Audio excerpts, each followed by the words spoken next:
going to talk about the mole today, and the mole is just a unit that we use for counting, just like how we use a dozen in counting. When we say a dozen, everyone knows that that means 12 of something. And so I'm going to show you how that relates to the mole.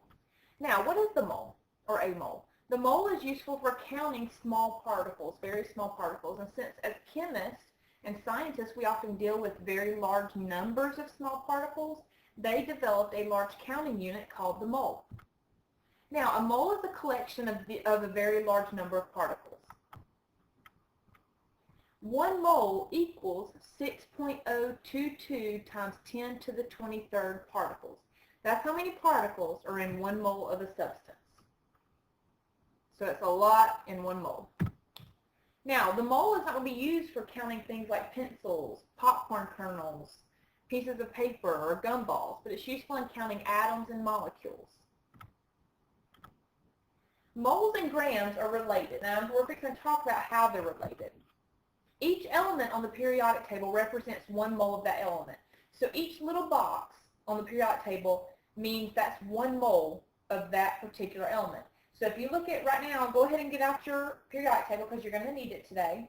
And if you look at your periodic table and you look at oxygen, everything in that box, the atomic number, the atomic mass, all represent 1 mole of oxygen. So, and I've used carbon as an example here, so go ahead and move on to carbon.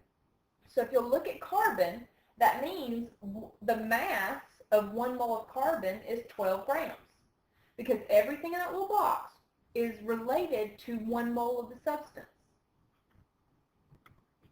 And this is called the molar mass. When you say how much is the mass of 1 mole of a substance or 2 moles of a substance, when you're comparing mass and grams together, you put molar mass, which is going to be given in the units as you see grams/moles.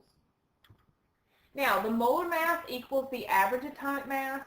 That equals the mass number. The only difference is in the units. So we're just adding one more thing that the bottom number under the element symbol equals. So if I say, let's look back up at the carbon example. 1 mole of carbon is 12 grams per mole for their molar mass. If I want the average atomic mass of carbon, I say 12U. If I want the mass number of carbon, I say 12. And if I wanted just the mass of carbon, I say 12 grams. Okay, so all of those things, the molar mass, the average atomic mass, the mass number, and just simply the mass, all equal 12. They just have different units. Now, compounds also have molar masses. So when you put 2 or more elements together, you have a compound. And so to find a compound's molar mass, you can add up the molar masses of all of the atoms in the molecule. And so when you add all the atoms in a molecule of that compound, you get the molar mass of the compound. So here we have the compound of H2O. Okay, that's 2 or more elements put together. We have 2, that subscript 2 tells us we have 2 hydrogen, and if you look on your periodic table, the mass of hydrogen is 1.01. So you say 2 times 1.01, add it with the 16 grams per mole that is oxygen's molar mass, then you equals 18.02, and that's the molar mass of water, of one molecule of water. And so you just add everything together. That's all you do. You could also say if that multiplication doesn't make sense to you, you could just say that you have 2 hydrogen, and you could say 1.01 plus 1.01 plus 16 if you would like. Now let's go ahead and practice, and let me show you how to do one of these. Okay, let's look and see if we have carbon dioxide, and we want to know the molar mass of this compound. What you do is you take the mass of carbon, so you look at your periodic table and you can say that you know it's 12.01, or you can round, that's fine. And then we need to look at oxygen. Now oxygen has 16 grams for its mass, but it tells us right here we have 2 oxygen. So you can say 16 plus 16, okay? Now that's one way to do it, or you can come over here and you can say 12.01 plus 16 times 2, that's going to be the same thing as 16 plus 16. So if you add 16 plus 16, you get 32. Once you add the 12 onto that, it's 44. So we have a molar mass of 44 grams per mole for carbon dioxide. And so this is just how you find the compound's molar mass. Now, so let's recap what we've just done. 1 mole of an element is represented by the box on the periodic table. So like 1 mole of carbon is going to have 12 grams in it, okay? Also remember, 1 mole has 6.022 times 10 to the 23rd particles. And that was I think a slide earlier, so let's look at that. And remember, this is how many particles are in 1 mole. And so it doesn't matter if it's a mole of carbon, if it's a mole of oxygen, that's how many particles are in that 1 mole. So let's go ahead and do some practice. Let me get through these slides. And I want you to pause the video and go ahead and answer these to the best of your ability. And we'll pause the video. Once you're ready to check your answers, you can resume the video.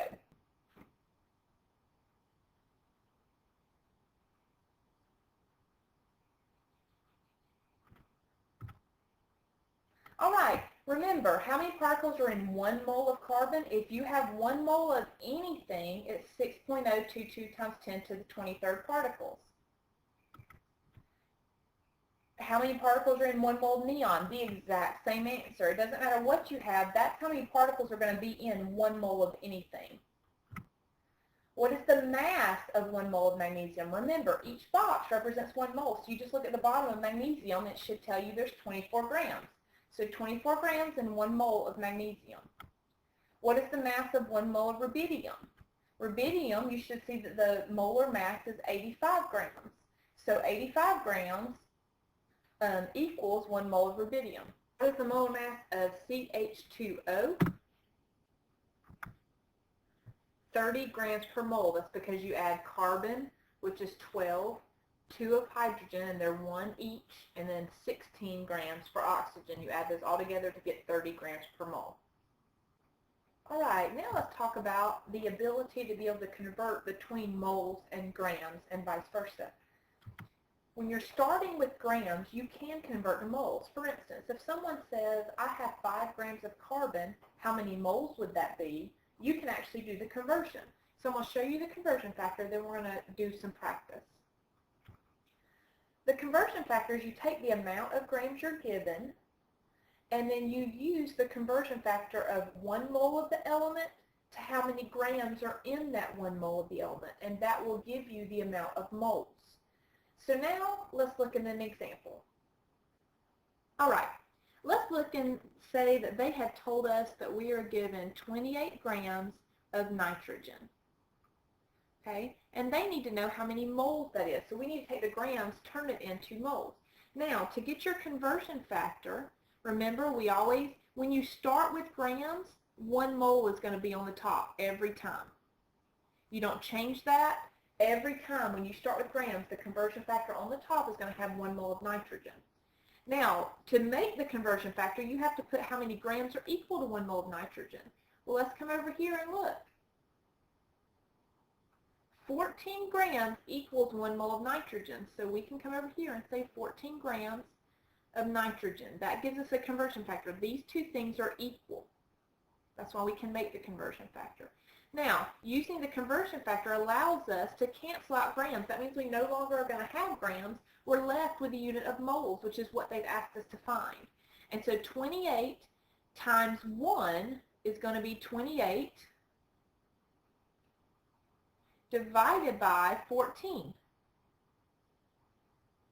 And that eventually, once you put that in your calculator, gives you 2 moles of nitrogen. So when we start out with 28 grams of nitrogen, and someone wants to know how many moles, we have 2 moles of nitrogen. You can also convert between moles and grams. So if someone gives you how many moles of an element that you have, you can actually convert that into grams. So let's look at that. You start out with the amount of moles that you're given, and then you multiply it by the conversion factor, except the conversion factor is flipped. When you start out with moles, then the 1 mole of the element has to be on the bottom of the conversion factor, and then you put how many grams are in that mole on the top. Let's look at an example. Okay, let's say that someone gave us that we have 3 moles of calcium, and they wanted to know how many grams that you have. And I did not mean to put an equal sign there. So they're giving us 3 moles of calcium. We need to set up our conversion factor. And remember, if we start with moles, our mole is going to be on the bottom. So 1 mole of calcium equals how many grams? This is when we come to our periodic table, and we look that 1 mole of calcium equals 40 grams. So up here we put 40 grams of calcium. Now using this conversion factor, see, you cancel out the moles of calcium. Those cancel out, and it leaves you with grams, which is what we're going to need. So we have 3 times 40 is going to be 120 grams of calcium. And then with our conversion factor, we have the divided by 1 on the bottom. So that ends up equaling 120 grams of calcium. So when you start out with 3 moles of calcium, you can convert that to show that it equals 120 grams of calcium. Now it's time to do some practice. Just do these 3 quick practice problems. If you're not sure about it, then don't worry about it. We can work on them in class because we are going to do that. But if you want to check to see if you do understand what we're talking about, you're more than welcome to go ahead and try these. Pause the video and then resume the video once you're ready to check your answers.